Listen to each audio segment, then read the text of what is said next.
gente, tudo bom com vocês? Hoje nosso encontro é para aula de matemática. Vocês vão abrir o livro de vocês na página 144. Hoje a gente vai iniciar algo novo, a gente vai falar um pouquinho sobre frações, tá certo? Então vamos lá.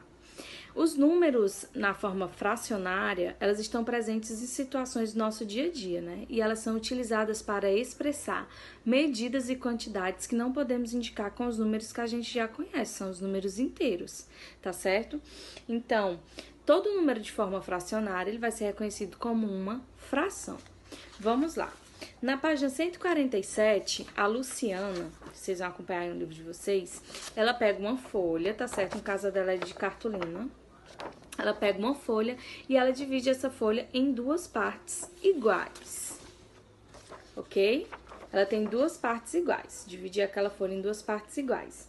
Então, ó, se eu considerar que a folha que eu reparti foi um inteiro, ela tá um inteiro, cada parte dessa daqui pode ser representada como metade de um inteiro, tá certo? Dividir em duas vezes, poderia ter dividido em mais.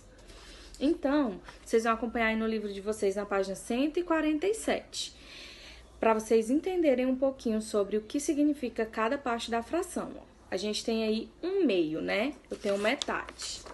Aqui tem uma metade e aqui tem uma metade, né? A gente pode chamar de um meio ou metade, tá certo? Um meio ou metade de uma folha inteira. Então, vamos lá. A parte que fica em cima, no meio, um tracinho e o 2 embaixo, a parte de cima é a quantidade de partes utilizadas, tá? A gente chama de numerador. Já a parte de baixo, ele vai ser o denominador. Quantidade de partes iguais em que a cartolina foi dividida, certo? Agora, eu quero que vocês prestem atenção na imagem que eu vou deixar aqui, eu vou explicar um pouquinho pra vocês. Na primeira imagem, vocês vão ter aí um círculo, ele está dividido em 4 partes. Como é que eu posso fazer isso, né? Vocês veem aí que tem 1/4. Eu quero saber quantas partes estão pintadas, tá bom? Então, se no primeiro eu tenho 4 partes e só uma pintada, eu vou escrever de forma que fique 1 em cima e o 4 embaixo. Eu tenho uma parte pintada das 4 que a gente possui. Já na próxima, a gente tem 8 pedaços. Desses 8 pedaços, 2 estão pintados. Então, eu quero saber quantas partes estão pintadas dessas 8. Eu coloco 8 embaixo, que é a parte total, e em cima eu vou colocar a quantidade que foi pintado, que são 2. Aí vai ficar, então, 2/8. Já no próximo, eu tenho um quadrado repartido em 4. Como isso vai ficar? Só tem um pintado, então vai ficar 1 em cima e o 4 embaixo, 1/4. Certo? E no próximo são 16 partes e eu tenho 4 delas pintadas, certo? Então, vamos lá. Para fazer a leitura de frações também é bem simples, vocês vão ver aí na página 148, tá certo? É só uma leitura, isso aqui. E a gente vai responder aí a questão, a página 148, tá bom? Para o vídeo não ficar tão extenso. Então, vamos lá. Na página 148, logo embaixo, a gente tem a questão 1. Pinte a seguir a figura de acordo com as indicações. No item A, ele pede para você pintar 2/5 da figura de azul. Então, vamos lá, que a gente tem 5 partes. Ele quer que você pinte 2 partes dessas 5 de azul. Então, você vai pintar 2 partes, tá certo? Bota sempre na ordem para não se confundir.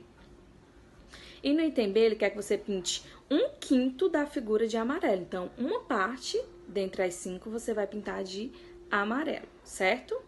E aí, você vai escrever por extenso uma fração para representar a parte da figura que ficou sem pintar. Como é que é por extenso? Você vai escrever, tá certo? Então, quantas partes ficaram sem pintar? Foram 2. Como é que vai ficar, então? 2/5. 2 partes ficaram sem pintar das 5 partes totais, certo? E na segunda questão, aí é bem parecido com a imagem que eu coloquei, vocês vão escrever uma fração para representar a parte pintada de azul em cada figura. E vocês vão escrever, ó, em cima você vai colocar quantas partes foram pintadas e embaixo a quantidade total de partes, tá certo? Então, é isso, vocês vão fazer a atividade até a página 151, da página 143 a 151. E qualquer dúvida, vocês podem me procurar.